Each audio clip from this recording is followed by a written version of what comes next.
Okay, today we're going to do a tutorial in Adobe Photoshop using the pen tool to draw a dot-to-dot path around our object or person, and then we can cut that out, make that a selection and cut that out from the background and place that person or object on a different background. First, before we start cutting out the actual person, we're going to take a look at the pen tool, and we'll just do this on a plain white background so you can see it a little bit better. Okay, this is my Adobe Photoshop toolbar. Right now I'm on the selection tool or the move tool, and if I want to move to my pen tool, I can either click the pen tool icon down here or hit the letter P on my keyboard. That's the hotkey that will take me straight to the pen tool. And we want to make sure we're at the very top selection here underneath the pen tool. And it works like this. I'm basically going to make a dot-to-dot path, which I can do something with. If I click and let go with my mouse, click and let go, click and let go, click and let go, click and let go, it gives me straight lines. We have anchors. Every time I click, it creates an anchor, and we have line segments between each anchor. Okay?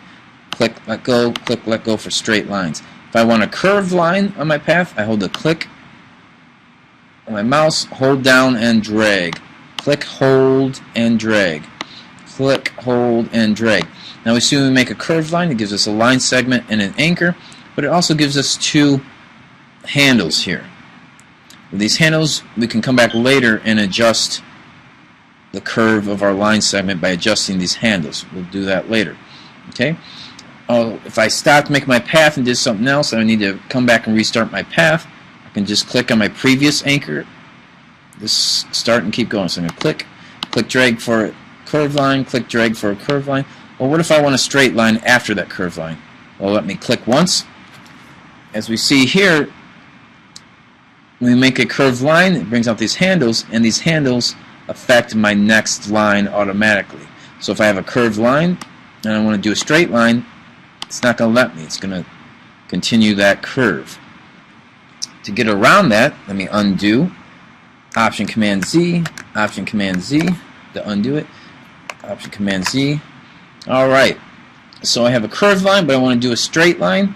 In order to do that, I have to hold the Option key or the Alt key down and click it on the last anchor, which brings down that handle, and then my next line will be straight. Once again, if I make a curved line and I want my next line to be straight, I hold the Option key down, click that anchor, then my next line can be straight.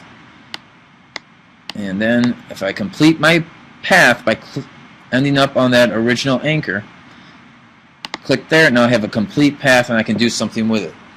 I can right click, I can make it a selection, I can fill it with a color, I can stroke the path, and delete the path. There's other options I can do. The one we're going to do to cut out an object will be make it a selection. So once I complete my path, right click, make a selection. Alright. So what if we drew a path around our object, but it needed to be adjusted before we made it a selection? Here's how you do that. You go to the Path Selection tool. Hotkey for that is A. Underneath the path, with the Path Selection tool, I can grab the whole path and move it around. If I click and hold on that Path Selection tool, underneath that is the Direct Selection tool. With the Direct Selection tool, I can grab individual anchors and adjust those and adjust the shape of my path. I can also adjust the handles for the curved lines to adjust the curve. If I click here on these curves, it has a couple of handles I can adjust. Okay. Well, what if I wanted to add an anchor point that I could adjust? I can go to my pen tool here, P, position my pen tool over that line segment, and if there's no anchor there, I can add one. If I position it where there's an existing anchor, I can click and take that anchor away. Click, subtract an anchor, and come here and I can click and drag out an anchor. Okay. What if I wanted to convert these curved line segments to straight lines? In order to do that, I'll click on the pen tool, hold. Underneath that pen tool is the Convert Anchor Point. If I click over a curved anchor point, I can click once and it gives me straight anchors. Click again, it's going to straighten out those line segments, and so on and so forth. What if I have a two straight line segments or a corner here, and I'm going to convert that to a curved line. Once again, we're underneath the pen tool, we're on a convert point tool.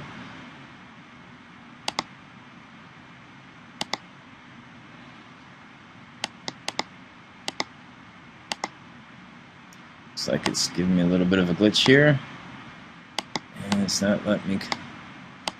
Come on, convert anchor point tool. There it goes. And I can click and drag out a curve, click on my corner point, and drag out a curve. Alright. So once again, that was under my pen tool. So I can create a path and adjust it any way I need it. I added some anchors, I deleted some anchors, but if I want to adjust those, I come back to my direct selection tool and grab some of these anchors I added and adjust those however I need to get the shape I want. Okay, let's try this on an actual photograph. So I'm going to go to my picture of this protester, this political protester here, and I'm going to go to my pen tool and start to create a path. I'll click P for pen tool. Good rule of thumb, zoom in a little bit closer so you can see what you're doing better.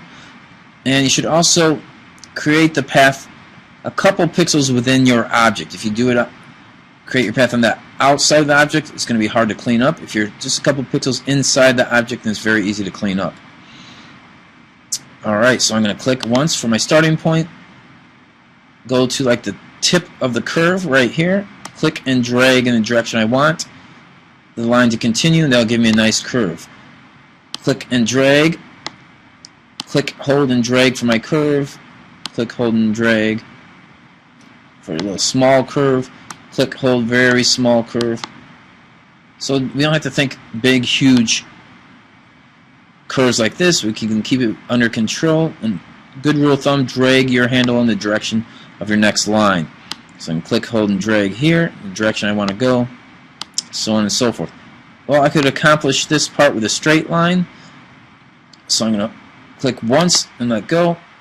Oh, it's a little bit outside, so I'm going to undo that. Option Command Z to undo something. And click here for that straight line. Click, hold, drag.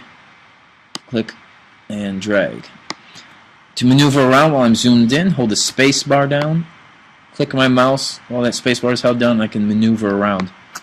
And then continue my path. Click, click from a straight line. Click, click, drag for a curved line.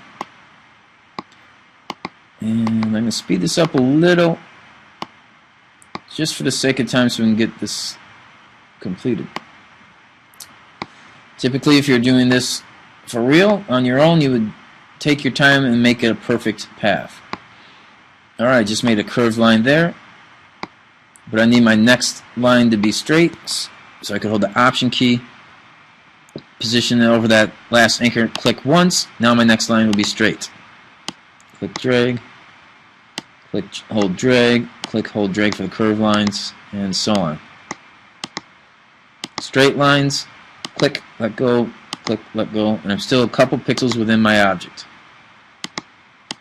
Curved line, click at the tip of that curve, and drag your line in the direction you want the next segment to go. Space bar to maneuver around. And there we are. Let's finish this up.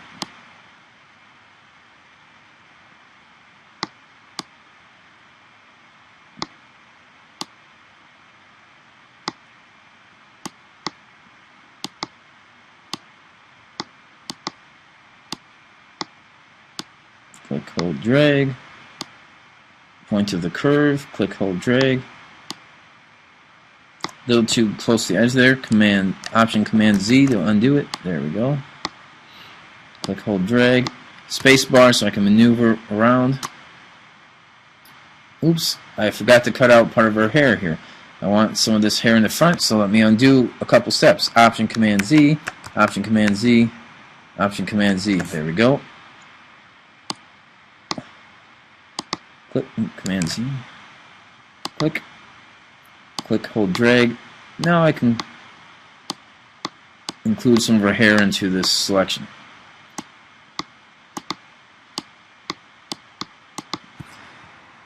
Command minus to zoom out so I can see where I'm headed here. I'm down here at the bottom. I want to bring it straight across here so I can hold the shift key down and then click over here, and it should give me a straight line, perfectly straight line. And I'm going to give her a nice little haircut here so it looks like she is completely cut out and doesn't have this hard corner edge there. Okay, I'm going to zoom in, Command plus plus, zooming in, hold the space bar down, click, move my image around, and I'm going to complete this path. So here's my last anchor, and now I'm going to click on that first anchor, and that completes the path. Now I can do something with that path. I'm going to zoom out, Command minus minus minus, so you can see what I'm doing. I'm still on the, I have to be, for this next step I have to stay on the pen tool, or I can also be on the path tool. I can right click or control click if you don't have a right click and make selection. Okay, this window pops up. I can feather the edges. If it's at feathers at 0, it'll look like it's cut out with scissors. If the feather is around 1 or 2 pixels, then it'll look like a nice natural cutout, so it'll look a more realistic with the background. But we can always come back later and adjust that feather, so I'm not going to adjust it right now. You want to keep anti-alias selected, and for what we're doing now, we're making a new selection and say OK. So now we have a pretty sharp, clean selection of our object. At this point, we're going to make a mask that will mask out the background, and we can only see our object. So to do that, we're going to go up here to Layer, Layer Mask. Uh-oh, I can't do it. My layer mask is grayed out, and here's why.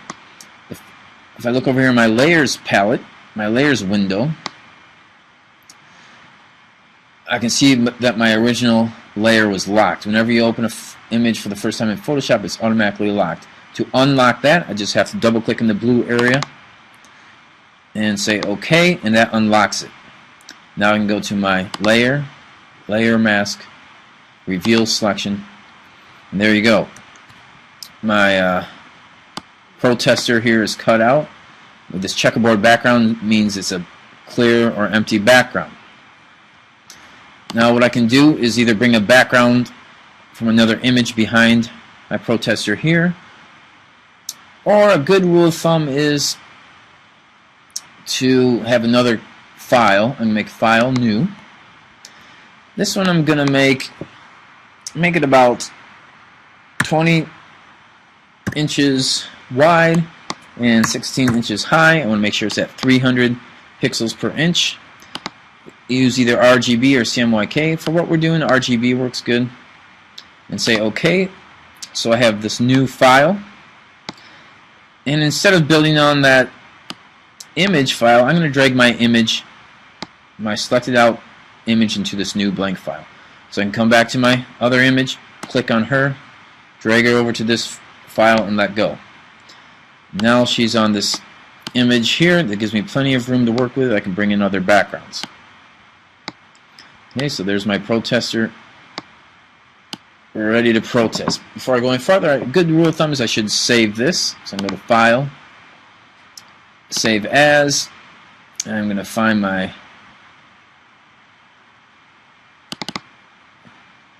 file here and give it a name, Protester, and save. Okay. Now I'm ready to bring some backgrounds into here. I already have some prepared backgrounds. I have one of the White House. Use a political protester, so I'm going to click on that image of my White House that I've pre-sized and bring it over here. Okay, and I'm going to position that so it covers the whole image. Well, here, so now we have 2 image layers. If I look at my Layers menu here, I have my cutout protester on this layer 1, and on layer 2 I have my background. Good rule of thumb, I could label my layer. I'm going to click this text,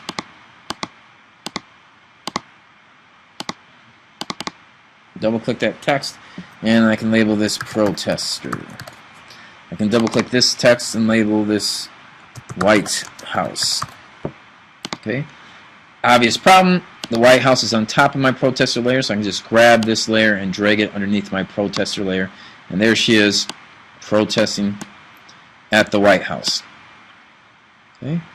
If you have trouble clicking on these different layers out here within the actual file, you're going to want to go up to the very top here where it says Auto Select and make sure Auto Select up here in the left-hand corner is selected. So now no matter what I click on, that layer will be selected. So there she is, protesting at the White House. Well, what if I want to try a couple different backgrounds?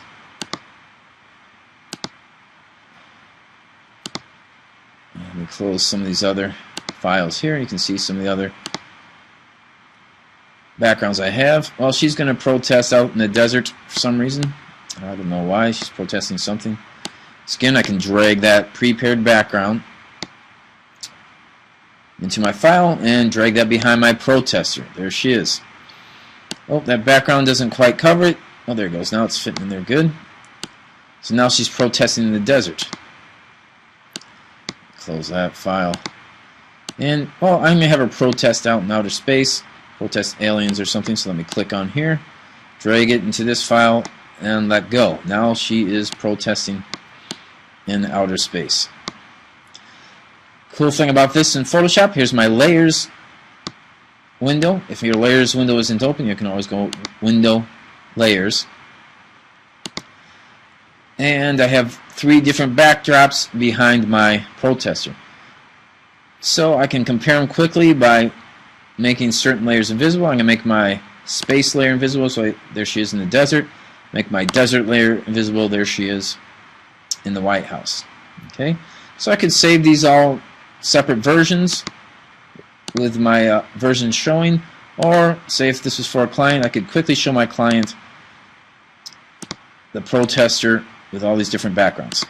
Okay, so a pretty handy way to cut out an object or a person and put them on a different background. And once again at the end, always save. There we go.